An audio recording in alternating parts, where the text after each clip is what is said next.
Virgil को वीरान रेगिस्तान में एक पीले रंग का पत्थर नजर आता है। वो अपने हाथ से उसके ऊपर पड़े गंदगी को साफ करता है तो उसे एहसास होता है कि ये एक सोने की डली है। वर्जिल का दोस्त कीथ जो कुछ दूर खड़ा होता है वर्जिल को हैरान देखकर पूछता है कि वो वहाँ क्या देख रहा। वर्जिल एक लम्हे के लिए हिचकिचाता है लेकिन आखिरकार कीथ को बताने का फैसला करता है। जब कीथ वहाँ जाता है तो ब्लू टार्च जलाकर कंफर्म करता है कि वहाँ एक बहुत ही बड़ा गोल्ड की डली है। वो फौरन इसे खोदने की कोशिश करते हैं लेकिन 1 घंटे तक मुसलसल खोदने के बाद भी वो इस डली को मुकम्मल तौर पर रेत से निकाल नहीं पाते।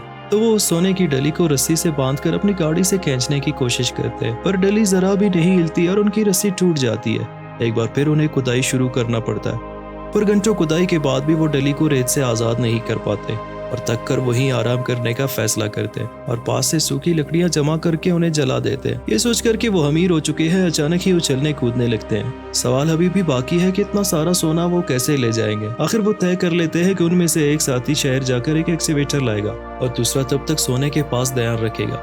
कीथ कहता है कि वो सहराई माहौल का ज्यादा आदी है इसलिए उसे यहाँ रुक जाना चाहिए पर वर्जिल ये सोचकर कि कहीं कीथ सारा सोना अकेला ही निकाल कर ना ले जाए खुद सोने की डली के पास रुकने का फैसला करता है। अगली सुबह थोड़ा सा खाना और पानी वर्जिल अपने पास रखता है और बाकी पानी कीथ अपने साथ ले जाता है ताकि वो वक्त जरूरत गाड़ी के इंजन को ठंडा किया जा सके। जाने से पहले कीथ वर्जिल को एक सैटेलाइट फोन देता है ताकि वो उससे राब्ते में रह सके। वर्जिल सोने की डली को रेत से ढक देता है और खुद पास में एक सूखे दरख्त के नीचे अपना आर्जी तंबू लगा देता है। अगले दिन वर्जिल लकड़ियां जमा करने जाता है तो उसे एक हादसे में तबाह जहाज मिल जाता है जहां वर्जिल आराम से कैंप कर सकता है पर यहाँ से वो सोने की डली वर्जिल की नजरों से ओझल होता है इसलिए जहाज के टुकड़ों में से अपनी जरूरत का सामान लेकर डली के पास ही खैमा लगा देता है और उसी में लेट कर सो जाता है। जब उसकी आंख खुलती है तो शदीद गर्मी की वजह से उसे कमजोरी महसूस होती है और उसका चेहरा भी झुलस गया होता है। भूख से निडाल वर्जिल एक बार फिर सोने की डली के पास जाता है और एक पत्थर से मार मार कर डली में से एक बड़ा सा टुकड़ा तोड़ने में कामयाब हो जाता है। ये फुटबॉल जितना बड़ा टुकड़ा लेकर वर्जिल सोचने लगता है कि यहाँ सहरा में भूख से मरने से बेहतर है कि वो ये टुकड़ा लेकर घर चला जाए। लेकिन तभी कीथ का फोन आता है जहाँ कीथ बताता है कि उसे खुदाई के लिए एक्सीवेटर मिल गया है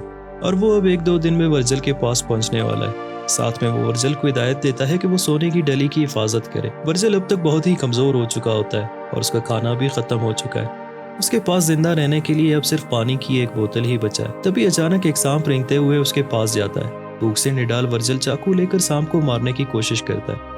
सांप जो उसकी भूख मिटाने की आखिरी उम्मीद होती है वहां से भाग जाता है पर इससे भी ज्यादा बुराई है कि वर्जिल अपने पास बचा पानी भी सांप मारते वक्त गलती से गिरा देता है। अब मायूस निडाल वर्जिल एक बार फिर इस तबाहशुदा जहाज के मलबे की तरफ जाने लगता है जहां वो देखता है कि कोई लड़की उसकी तरफ आ रही है तो वो मलबे के अंदर छुप जाता है। लड़की दूर से ही उसे देख चुकी होती है इसलिए वो उसके पास आती है और खाने के लिए वर्जिल को सांप का टुकड़ा पेश करती है और वर्जिल इस खौफ से कि कहीं वो लड़की उसे जहर ना दे खाने से इनकार करता है। लड़की को वर्जिल की हालत देखकर उस पर शक होता है तो वो उससे इस वीरान सहरा में रहने की वजह पूछती है पर वर्जिल कोई जवाब नहीं देता और अपने कैंप की तरफ जहाँ सोने की डली होती है जाने लगता है। लड़की भी उसका पीछा करते वहां पहुंच जाती है। सोने की डली के पास ही लड़की एक बार फिर वर्जिल से पूछती है कि वो क्या छुपा रहा है और यहाँ क्या कर रहा है।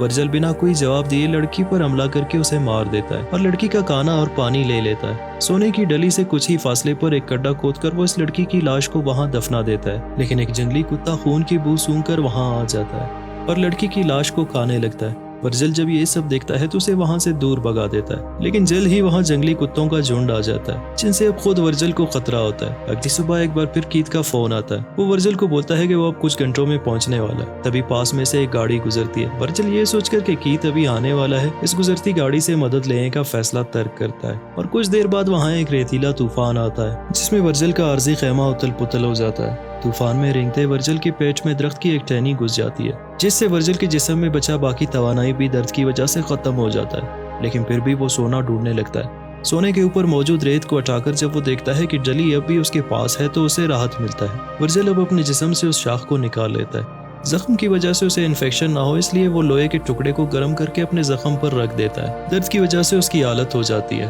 और वो वहीं गिरकर बेहोश हो जाता है। घंटों बाद जब वो आंखें खोलता है तो देखता है कि कोई उसके सामने तीर कमान लेकर खड़ा है।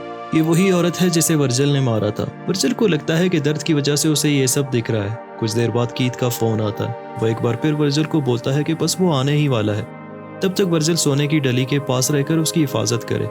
वर्जिल एक बार फिर रेंगते रेंगते सोने की डली के पास चला जाता है और उसे रेत से ढक देता है। तभी वो औरत दोबारा वहां आ जाती है और वर्जिल से अपने बहन के बारे में पूछने लगती है।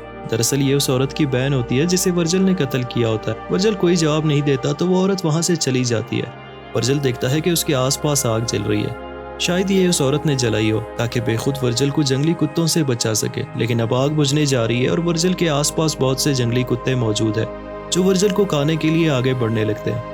वर्जिल सोने की हिफाजत करते करते कुत्तों का निवाला बन जाता है। उसे ये नहीं पता कि जिसका वो इंतजार कर रहा है वो दूर से उसकी मौत का तमाशा देख रहा होता है। दरअसल कीथ वहां 2 दिन पहले ही पहुंच चुका होता है, पर वो वर्जिल के मरने का इंतजार करता है ताकि सारे सोने का अकेले ही मालिक बन सके।